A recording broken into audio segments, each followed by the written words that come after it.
What's up, YouTube? My name is Ricky, and I'm going to start this channel because I've been doing some of these little boat builds. And when I go to the lake here in Arizona, I get questions about this boat quite often. So a lot of people say, why does it need to be licensed? Where did you get it? How much did you pay for it? So I want to kind of go over some of those things, where I got the ideas, how I did it. First off, the boat is an Intex Excursion 5. I got it for about 125 bucks from Amazon, and you have to buy the transom bracket here separately. It doesn't come with it. That's about another 25, and I got free shipping with Amazon Prime. And then I have a Minn Kota trolling motor that I use on it. This is a Endura C230 because most of the lakes I take this boat on are electric only. So here in Arizona, we have this stupid law. Any motor that's put on any boat, electric or gas, needs to be licensed. I know there's some other states where you don't need a license if it has just an electric motor, but here in Arizona you do. I got these ideas for some other YouTube channels. It's got a plywood floor. It's a 3/4 inch plywood, and the carpet came from Lowe's. And around here on the edges, I have this hose that I put in. Some guys use this foam that you put around copper pipe, and I did try that, and it just kept falling off. So I had some old garden hose laying around, and I split it in half and stapled it on there, and I haven't had any problems with it. And then the boxes are also made out of the same plywood. And I don't have any latches on it right now, and the boxes just sit in there because I do take this boat apart when it gets too hot and we can't fish. Unfortunately, here in Arizona, we don't really fish much during the summer because it can get like 115 degrees. Even at night, it's like 105. So I don't really fish from May, sometimes all the way till September because it's so hot. This is what the boxes look like on the inside. I got some hinges here. Eventually, I'll trim these screws down, but they're hidden back here. Then I just cut a little slit. I wasn't really worried too much about hiding them or anything like that. Some people will take these apart and put them in the back of their car, and you can deflate this. And also, some people make the floor two-piece, so they can transport it in their cars. This is a one-piece floor. That's why back here it's short, because it's a 4x8 sheet of plywood. So some people don't like having this gap, so they'll use 2 sheets of plywood so to fill up the whole bottom. It doesn't really bother me all that much. I have another deck that I usually put over here, and these right here, you'll see a bunch of clips. These are for inflatable seats. The boat does come with inflatable seats if you're really going to transport it in a car. There's inflatable bench seats, so if you can't transport the boxes, you can just do a plywood floor and the inflatable seats. The trailer, it's actually a Harbor Freight trailer. Unfortunately, Harbor Freight doesn't sell trailers anymore. Currently, they don't sell them. I got this one for like 225 bucks, and it's not a boat trailer, but the reason why I got it is because it's a dual purpose.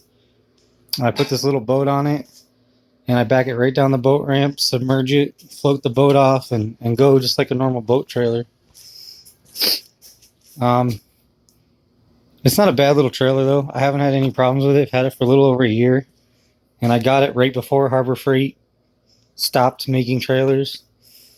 They got in trouble because their tires and lights were not DOT approved, so they were told to stop selling them until they fix that issue. I hope they do, because they did make a boat trailer at one point that I'd like to get for this boat. And I also put some rod holders. I got these from Amazon. Little rod holders. They're not the best thing in the world, but they work as far as transporting. Just for transporting, and that's it. This is where you air it up and everything. It's got 3 chambers. There's also another chamber under the floor. So I'll usually air the floor up first. Then I put the plywood in, and then I air up the other 2 chambers. One day I'll make a video of that when I take it apart and put it back together again. Licensing is a real pain in the butt. If you're here in Arizona and you buy one of these and you're going to license it, here in where I'm at, they gave me the runaround for quite a while. And after 3 trips to Arizona Game and Fish, and 3 different people telling me 3 different things, I ended up having to bring it in because of this number. This is the Hall ID number, and they need to see that number in order to give you a license. Now, also another thing that I didn't know was Amazon does not charge tax for these boats, and you cannot license them unless you pay the sales tax. So I had to go down to the courthouse and pay sales tax on the boat. It was only like $8, but it was still kind of a pain in the butt. So, I mean, it took probably almost 2 weeks to finally get this thing licensed, and it's only about $18 a year. So the trailer also license has permanent tags on it, because I do have sides that I put on this trailer and I use it to move and do other things. I've got some plywood sides that I built, and I'll make another video of that when I take the boat off. This is for my next project here. I just picked this up. It's a Johnson 25 horsepower because I have another boat project. I have a 14.5 foot flat bottom John boat. That's going to be my next project. So I just built this stand right here. I had some scrap plywood laying around, and I had this red stand down here. I don't know where it came from, but it has some pretty heavy wheels on it that helps me move it around. So it makes it easy. So I've got to go through this thing and replace some of the wiring because the cables here are just rotted away. So new battery cables, check the spark plugs, flush it out. It does have compression. It does turn over. I've already tried it. So this will be for the John boat project, which will be coming up this summer since it's so hot here. And we don't really fish. I don't really fish during the summer, so this is going to go on my 14.5 foot flat bottom. That's going to get a deck and everything, and I'm going to make a series of videos once I start that. So I do get a lot of questions about this boat when I go to the lake. So there's a ton of YouTube videos out there, and that's where I got the idea to do this. And it actually turned out pretty good. And I got into tiny boats because of another YouTube channel called Tiny Boat Nation. Shout out to Mike Lopez. If you haven't seen his channel, check it out because it's pretty cool. And building this inflatable kind of led me to his channel. And he's also here in Arizona. So if you haven't checked out his channel, you should, because he's got a lot of good builds on there. And he's doing another project right now, a small, like 10-foot John boat, I think. So that's going to be pretty cool.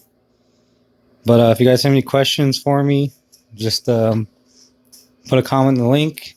If you like this video, you want to see more, hit like and subscribe, and I'll see you in the next video.